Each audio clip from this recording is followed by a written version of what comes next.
Hey guys, I'll make another video here. I just took my son to his little T-ball league practice and game. Unfortunately, it's too cold. I wasn't for this. I told my wife that it's like mid-30s. My son just turned 3. You know, these kids' bones are very little. Their ability to absorb the cold is much different than the body of an adult.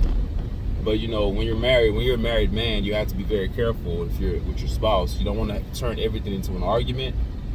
So you have to be very careful in how you lay out your arguments. I just told her, I said, I think it'll be too cold, and I left it at that. But she took my daughter to her soccer game, and I took my son to his baseball T-ball game. And of course, we're out here. My son is just frozen. He's like, he can't move anywhere. He didn't want to run or jog. Some of the other kids were out there, and to be honest with you, the total team wasn't even out there because parents who have better judgment decided to keep their kids at home. I say all that to say this. I didn't argue, but sometimes when you're married, a word of advice, it's not about winning an argument. Sometimes you just have to let things materialize and let time win the argument for you. Because then she's texting me, she's telling me, my wife is telling me, you know, how's he doing out there? I'm like, he's not doing anything. He's complaining that he wants to go home. It's too cold. And so then she texts me and says, you know, okay, yeah, I didn't bring any gloves for his hands. If he's too cold, go ahead and take him home.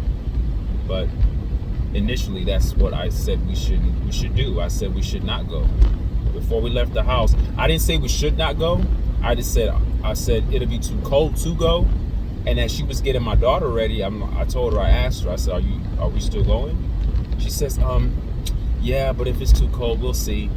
There's nothing to see. The forecast says mid-30s. I don't need to experience death to understand that death is real. I don't need to experience the cold to make a decision to turn around. So with that said, that's what happened, man. We didn't really, we really didn't finish out there.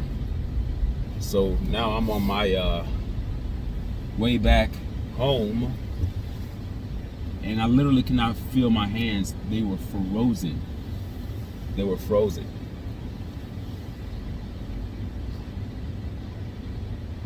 They were literally frozen. I'm at a gas station right now. Let me pump some gas here for a second. Bear with me, guys, because I have some information about Coach Fromm that I wanted to share with you guys. Just bear with me. Let me get some gas real quick, and you can have the backdrop of my son back there. All right, hold on.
I can't wait out there. I'll wait till it's done. Yeah, so there was an article that I read online about certain recruits when they go on their campus visits to talk to the coaches, and these recruits are actually recording what the coaches are saying on their, their smartphone device, on their cell phones, and they're picking up certain things that these coaches are saying about Coach Prime, Coach Deion Sanders. And the article talks about Deion Sanders saying that, in other words, have telling these coaches to keep his name out of their mouths. But I don't think that's anything to write home about. I mean, when you are a polarizing coach and everyone knows who you are. Hold on, here, I'm done.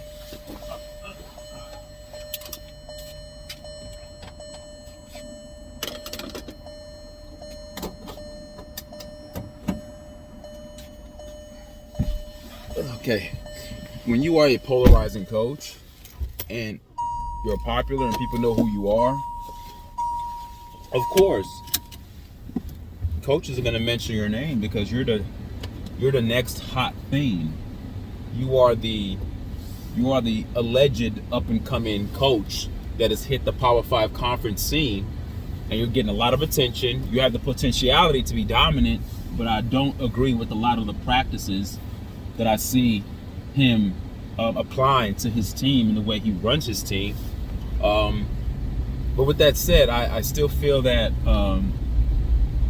there's a chance for him to still be successful, but right now I don't see it happening. But coaches are going to mention you. You came in talking about Louis Luggage.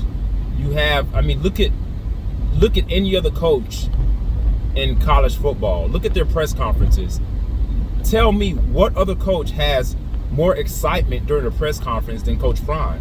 I mean, his mannerisms, the way he controls the media. He doesn't allow the media to get off their questions, especially if it's a question that's going to question his football operation. He tends to cut you off. He takes control of the narrative. He's very flamboyant. He has the charisma behind the mic. Remember, this is a man that was behind the camera. He worked for NFL Network. He knows how to handle media because he's been a part of media.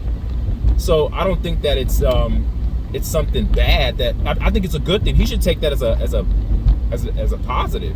If other coaches are mentioning your name to other recruits and trying to get recruits to come to their university, I think that's a good thing. That means that they see you as a threat. So that's a positive thing. But the article talked about how Coach Prime doesn't like that. He thinks that's not right. No, it's right. It's fair game. In recruiting, it's fair game. It's fair game. Just as much as Coach Prime has the advantage due to his charisma and the notoriety that he's getting, the public attention that he's getting, the Iron Hearts Are Fine, the slogan, We Believe, the hip-hop rappers on the sideline, the celebrity attention that Colorado University got his first season there. I think all of those things were marketing tools. Even the ability to attract NFL athletes to come to the university to network and commingle with the players. All those things are recruiting tactics that young men see and say, hey, I want to be there. So we don't complain. Coaches aren't complaining that Coach Prime has that in his bag or in his toolbox to use in order to recruit young men. So I think that these other coaches who don't have that charisma, who don't have that access, they're within their own right to use whatever means that they need to use to get a recruit to come to their university, even if it means a little bit of slander. It's fair game. It's fair game. A lot of these coaches are telling these kids that they may not be able to, that Coach Prime may not be able to stay there the long haul, that he may not be there for the long run. And so some of these young athletes are saying, well, I don't want to go to a university where the coach is going to be leaving like in 2 minutes. I want to be there. I at least want the coach to stay there for my whole college career, 3-4 years. Even if these other coaches don't know that, and it's not factual, and there's no document to validate or verify that, coaches can still use slander. It's fair game. It's fair game. This idea that, you can't say this, you can do whatever you want. Because Coach Prime is doing whatever he wants to get recruits. He's doing whatever he wants. It's not his fault that he's flashy, that he has the charisma, he can gravitate towards young men. That's not his fault. That's just a gift that he has. So other coaches have to use what they have to get recruits. It's fair game. So I don't see why he's upset. I think he should be okay with it. As a matter of fact, if your opposition is speaking your name, that means that they see you as a threat. So you should take that as a good thing. But I just don't feel like the product on the football field is going to render or convey that type of prowess. I don't think that it's going to show that. I don't think it's going to show that dominance that Coach Prime's always been looking for. I think that the affinity for his son clouds judgment. And I think that, and I keep hearing people on making comments talking about daddy ball. I don't know what that necessarily means, but I'm assuming it means that you're doing everything for your son, like the whole team revolves around your son kind of thing. And if that is true, no team's going to work that way. Maybe you can do that in T-ball, like with my young son. If I was the coach of their team, if I'm making certain things work for the betterment of my little son, that's different. But when you're playing on a Power 5 conference level, you have to be very, very meticulous in how you do things and play things fairly across the line. I don't agree with him allowing his sons to go to Paris. And I heard a commenter telling me that it's a once-in-a-lifetime opportunity. Then if that's a once-in-a-lifetime opportunity, which is subjective, what other once-in-a-lifetime opportunities will come up during the season that they're going to miss? Are they going to miss games for once-in-a-lifetime opportunities? I always thought that playing college football was the opportunity. I always thought that that is the once-in-a-lifetime opportunity for you to get a scholarship or a full ride to play for a university with the chance of you going to the NFL, or with the chance of you exploiting other avenues as the football. As your football career allows you to grow as a young man, to socialize, to network, and all those things. I mean, I don't see how anything else other than playing college football is a once-in-a-lifetime opportunity. I think after you're done playing football, or let's say your college career is over, I think then you can start doing your once-in-a-lifetime opportunities. But right now, you are a student athlete. That is your opportunity.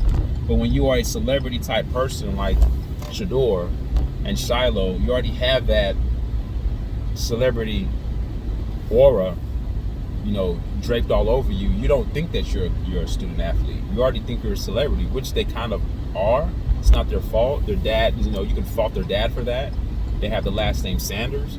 And so when you already think you're above the team, you're going to do things that shows you're above the team, which means that you'll go seek your once-in-a-lifetime opportunities at the expense of the team. And people are saying, oh, it happens all the time. No, it doesn't. No, it doesn't happen all the time. And if it does happen all the time, the whole team is going. The whole team would skip the meeting. Everyone has to be on the same page. It's not some people go and some people stay. Either we all have this meeting or we're not going to have the meeting at all. And I think that was the worst thing that could have happened at the first meeting of the team meeting. Your two best players are off in Paris, modeling clothes. And you guys have the audacity to come in the channel and tell me that that's okay. That's not a big deal, that it happens in other programs. That is because it's publicized. Well, that's their fault. They like to publicize things. So as they continue to publicize things, I'm going to be here to make comment on the things that they publicize. If they don't want people to critique anything that they do, then it's in their best interest to not publicize it. Keep it in-house. Do not air your dirty laundry to the public. All right? What happens in your house should stay in your house. Since you're allowing the media to capture everything because you're all about branding and exposure, and that's what's going to happen. Your team's going to be exposed. It's going to be exposed. So the fact that coaches are mentioning Coach Prime's name to recruits lets me know that there's going to be a huge target of Coach Prime's back this year, just like it was last year. But the difference is with last year and this year, I think that the coaching carousel, the all the changes, all the movement is going to have a ripple effect on the team, especially on the defensive side of the ball. Offense is going to do the same thing. They're going to sling the ball around like they did last year. That's what I think. I hope not. I hope they have more of a balanced attack, but we'll see how that goes. So that article was quite interesting to me, that it actually bothered Coach Prime. That it wouldn't bother me if people are saying my name. I'm like, oh, okay, they're saying my name. I must be doing something to affect them. I'm on their minds at night before they go to bed. I'm like that boogeyman underneath their mattress, underneath their beds that they're afraid of. All right, guys, thank you guys for listening. Again, it's cold. It's like in the mid-30s. I mean, that to me is cold. I'm here in Texas. So this is not New York or Chicago or, those northern states. I'm not used to this kind of cold. So I had to extract my son from that field. Actually, he wanted to leave. I asked him, I said, do you want to stay? He said, no. I said, you cold? He said, yes. I'm like, you want to go home? He said, yes. So I'm like, hey, I'm not going to force my son to stay out in the cold for that. But I'm headed home, got some errands to run, but thank you guys for watching this video with me. I know it's kind of awkward, I have to stop and get gas and all this other stuff. And leave a comment, tell me what you guys think. All right, thank you guys for listening. All right, bye.